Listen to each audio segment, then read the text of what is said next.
So it's game week here in the zoo. Really excited about our first home opener here against St. Francis. I'm really proud of our team and the preparation and process that they have put in during training camp. I think it's been an excellent camp. The dedication and buy-in, the commitment and hard work, all the things that we have looked for. We have taken the right steps and grown each and every day, which has been great. From a player standpoint, even our coaches, support staff, everybody in the program has really been bought in. And two words that I would use to describe this group after coming out of training camp is they're hungry and hardworking. Our team is really excited now as we transition into game prep. Really excited to open in front of our home crowd here Thursday night. ComU is a special night for our university. I know that there will be a lot of people here and really will create a great environment for us on game day, which creates a competitive advantage. Our players feel it. They feel the energy and enthusiasm from our crowd. So really excited to see that on Thursday night as it's my first game as head coach. And we've had a great week of prep so far. We've got several days here that we will continue to clean things up from a preparation standpoint, but it's a great opponent, St. Francis. They went 9-3 last year, won their conference, went to the playoffs, made the playoffs, had a really good team. Their quarterback is back, Cole Doyle, who is a really good player, extremely talented, can beat you with his arm or his legs. Operates the offense very efficiently, and they play hard on all sides of the ball. When you watch them on the offensive side of the football, their O-line is big. They attack you up front. The quarterback we just talked about, they've got some skilled playmakers that are dynamic with the ball in their hands. On defense, they fly around. They're multiple in their fronts and coverages. They do multiple things to stem and move the front and junk it up to create havoc plays, whether it be in the pass game or run game. And then you see the same thing in effort on special teams. They do a really nice job attacking the football, playing hard with great effort. We know that they are going to come in as a great team with great effort and give us their best. And so our players are excited. They prepared the right way and really want to take on this challenge this week. Yeah. I think last time some of us were here, you did say that a starting quarterback would be named when it finally presented itself. Has a starting quarterback finally presented itself? Yeah, so it's going to be a game time decision for us. All three guys are still competing, really rolling in and sharing the reps with the first unit. All three of those guys have done an excellent job. We talked about that during training camp, and so we really wanted to give them the final week of preparation for that to play out and for a guy to earn that spot to be our starter. The one thing that I will say is we can, all three of those guys could start for us and play, winning football. I feel confident about that. Just finding out which one will start for us in the first game will be a game time decision. Matt Ayler from MLive.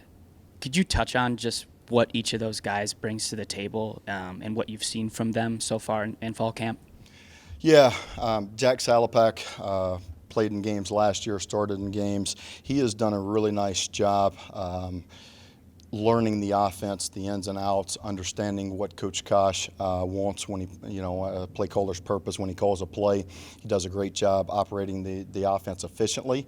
He's got great tools in terms of arm talent. He can, also run the football. So he does a really nice job in both phases and all aspects and has had a great camp. Trayson Bourget really made a huge jump after spring football. I thought he had a really excellent training camp. What you saw him was really was learning and learning a new offense and some of the things that we were looking for from a new offensive staff and new system during the spring. He thought a little bit less. He wasn't thinking. He just went out and played during camp. Really made some great throws in some competitive situations. He's done an excellent job and really elevated his game. This camp set an excellent camp. And then Hayden Wolf got to us in the summer. He's big, he's physical, he's played in games, he has experience. You can see that experience in certain situations, especially when we're working 2-minute drill or working competitive situations against the defense. And so he's done a really nice job, and he's had the least amount of time to learn the system, but he has made big jumps and big strides, and he works hard.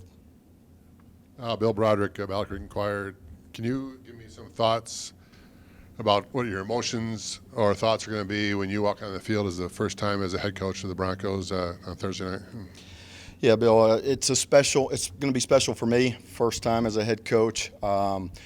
But it's not about me, it's about us. It's about our players. I'm excited for them and our coaching staff. I want to prepare just like I always have as a position coach and a coordinator, really take the process day by day and put the work in during the week. I think confidence comes from preparation.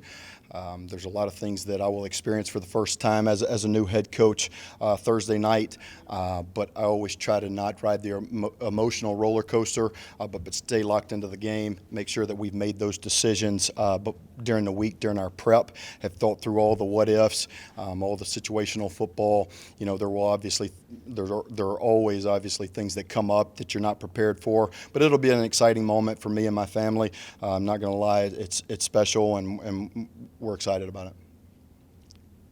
You decided to transition to game week a little earlier and ended camp last week. What was the thought process behind there, and what did you see out of the team with those extra days of game week?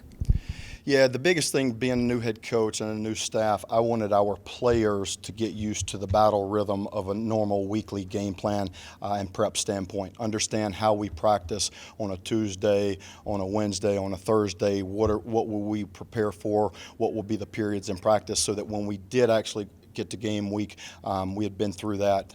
It wasn't new learning for them, and that we could really focus on St. Francis. So we took last week, kind of went through a mock game week so that our players would feel confident going into this week, and we could focus on our opponent.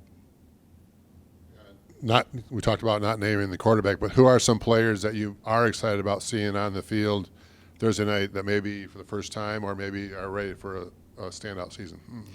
Yeah, that's a great question, and I think that there are a lot of players that you're going to see on Thursday night that aren't household names right now, even guys who played last year. We have a ton of young and inexperienced guys, but guys that have played well are ready to step up into a new role and embrace their impact on our football team. I mean, everybody kind of already knows Marshawn Nealon, but I think he's going to have an excellent year. He's had a great training camp. He's not only one of our best players, he's one of our best leaders and workers. He sets the standard every single day in how he performs. I think staying on the defensive side of the ball, Kanai Lovely has had another great training camp. Another guy that people will know, but I think on the back end, Tate Halleck has done an excellent job. Aaron Wofford at the linebacker unit, we've got some new faces with some transfers. Boone Bonema will have a great impact this year, as will Donald Willis, Wahlberg, and Damari Roberson. On the offensive side of the ball, we've got Keyshawn King, who is a transfer. Really excited about him. Jalen Buckley's had an excellent camp and has really, elevated his role in our offense. He's done a nice job in the run and pass game. And then up front, really it's 6 or 7 guys who can all play winning football for us, and it's probably our most improved unit through training camp. So I'm excited to see them take the field on Thursday night. Are you guys going to wrap Austin Henson bubble wrap until Thursday night? Austin has had a great training camp. Really excited for him. I didn't mention him in the last question, but he's absolutely a guy who's going to have a huge role for us.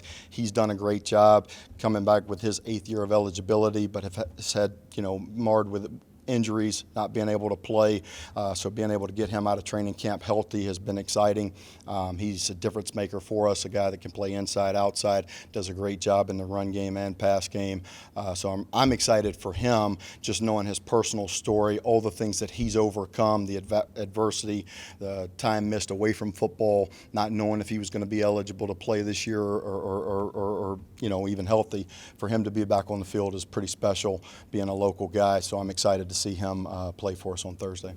Did the team photos last week, and one of the extra photos we did was of the Leadership Council, which is a very large group. For the fans at home that don't necessarily know what makes up that group and what those guys do for the team, could you explain that?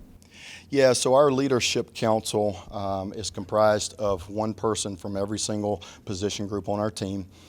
We also have a newcomer that's represented and a walk-on that's represented, which makes up those 13 guys. The team voted on it, so they are, the respected leaders within our locker room, and they've done an excellent job. I'm most proud of that group because of the commitment and dedication, not only to the buy-in of building a championship culture and championship habits, but also the dedication to help influence those in the locker room. And I meet with those guys once a week, one-on-one, let them know my thoughts, always give them kind of a direction for the week, and set the tone and tempo. And they do an excellent job of exemplifying that during the week, making sure that the message is carried out in the locker room, and that the guys in the locker room are on board. You touched on your offensive line, talking about how they're one of the most improved groups of camp. I noticed that your center, Jacob Gideon, was put on the Remington watch list. Can you just talk about how large of an impact he has now that he's healthy, and what he brings to that unit overall? Jake Gideon is one of our best leaders. He sets the tone and tempo not only for the whole offensive line, but also for us as an offensive unit. He's fiery, he's passionate, he plays physical at the point of attack. He's played in a lot of big football games. He was injured and coming off of an injury, during spring ball, so he was not able to participate. He's done an excellent job during fall camp, really working himself back into playing shape and getting his confidence back. He's done an excellent job with that. I think all of those guys in that room, they've created a bond. They play together. They play for each other. There's a brotherhood in that, and all the great teams that I've been on and been a part of. That's the way the O-line unit is built. Where you see one of them, you see all of them. And I think Coach Mendelson has done a great job, fostering that, and also being a great teacher of what we're looking for from a technique and fundamental standpoint. You said 6 or so, 7 that you feel are going to be the front runners there. Who are those guys for you? Yeah, so we've got Vander Vest, Mike Shanahan.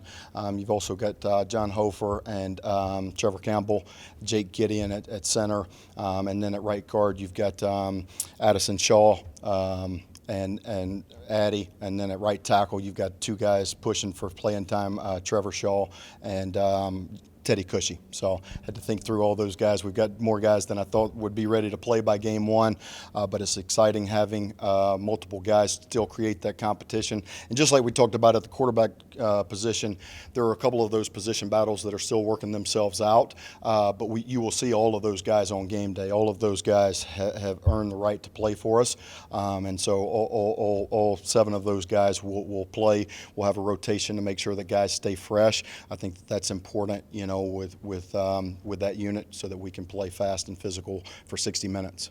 Yes, sir. Any other questions? Obviously, you and your coaching staff, you got to know the players through winter, spring, summer. Is there anything that you guys might have learned or seen from this team throughout these last couple weeks in fall camp that maybe hadn't stood out to you guys before, something the way that they've been practicing or playing or just getting themselves ready for how you guys want to play football?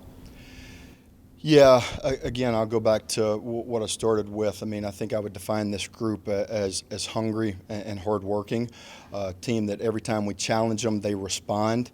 I think there's a lot of news and firsts for them as well, understanding how I practice, how we do fall camp, how we prep for game mode.